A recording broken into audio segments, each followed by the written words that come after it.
اعوذ باللہ من الشیطان الرجیم بسم اللہ الرحمن الرحیم۔ سورہ بقرہ آیات نمبر 189 تا 195 میں لوگوں کی طرف سے چاند کے بارے میں پوچھے گئے ایک سوال کا جواب۔ محترم مہینوں اور مسجد الحرام کے پاس کفار کی طرف سے حملے کی صورت میں جوابی کارروائی کی اجازت دی گئی۔ اعوذ باللہ من الشیطان الرجیم یسألونک عن الأہلہ قل ہی مواقیت للناس والحج۔ لوگ آپ سے چاند کی گھٹتی بڑھتی صورتوں کے متعلق دریافت کرتے ہیں، آپ فرما دیجئے کہ یہ لوگوں کے لیے تاریخوں اور حج کے مہینے کے تعین کے لیے وقت کی علامتیں ہیں۔ وَلَيْسَ الْبِرُّ بِأَن تَأْتُوا الْبُيُوتَ مِن ظُهُورِهَا وَلَكِنَّ الْبِرَّ مَنِ اتَّقَى وَأْتُوا الْبُيُوتَ مِنْ أَبْوَابِهَا وَاتَّقُوا اللَّهَ لَعَلَّكُمْ تُفْلِحُونَ۔ اور یہ کوئی نیکی نہیں کہ تم دروازے کو چھوڑ کر گھروں میں ان کے پیچھے کی طرف سے آؤ، بلکہ نیکی تو پرہیزگاری اختیار کرنے کا نام ہے، اور تم گھروں میں ان کے دروازوں کے راستے آیا کرو، اور اللہ سے ڈرتے رہو تاکہ تم فلاح پاؤ۔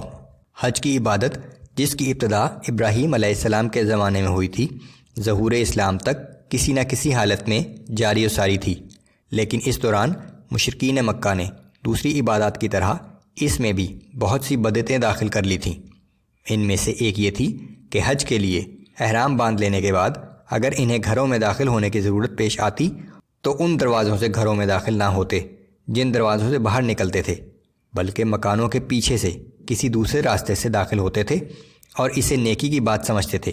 اس آیت میں ان کی اس بے بنیاد رسم کی نفی کی گئی ہے۔ وَقَاتِلُوا فِي سَبِيلِ اللَّهِ الَّذِينَ يُقَاتِلُونَكُمْ وَلَا تَعْتَدُوا إِنَّ اللَّهَ لَا يُحِبُّ الْمُعْتَدِينَ۔ اور اللہ کی راہ میں تم بھی ان لوگوں سے جنگ کرو جو تم سے لڑتے ہیں، مگر حد سے تجاوز نہ کرو، بے شک اللہ حد سے بڑھنے والوں کو پسند نہیں کرتا۔ وَاقْتُلُوهُمْ حَيْثُ ثَقِفْتُمُوهُمْ وَأَخْرِجُوهُمْ مِنْ حَيْثُ أَخْرَجُوكُمْ وَالْفِتْنَةُ أَشَدُّ مِنَ الْقَتْلِ۔ اور ان کفار کو جہاں بھی پاؤ قتل کر دو، اور تم بھی انہیں وہاں سے باہر نکال دو جہاں سے انہوں نے تمہیں نکالا تھا، اور فتنہ و فساد اور شر انگیزی تو قتل سے بھی زیادہ سخت جرم ہے۔ اس آیت میں پہلی مرتبہ ان لوگوں سے لڑنے کی اجازت دی گئی جو مسلمانوں سے آمادہ جنگ تھے۔ وَلَا تُقَاتِلُوهُمْ عِندَ الْمَسْجِدِ الْحَرَامِ حَتَّى يُقَاتِلُوكُمْ فِيهِ فَإِن قَاتَلُوكُمْ فَاقْتُلُوهُمْ كَذَلِكَ جَزَاءُ الْكَافِرِينَ۔ اور ان سے مسجد الحرام کے آس پاس نہ لڑو جب تک کہ وہ خود تم سے وہاں جنگ میں پہل نہ کریں، ہاں اگر وہ تم سے وہاں جنگ کریں تو انہیں قتل کر ڈالو، ایسے کافروں کی یہی سزا ہے۔ فَإِنِ انْتَهَوْا فَإِنَّ اللَّهَ غَفُورٌ رَحِيمٌ۔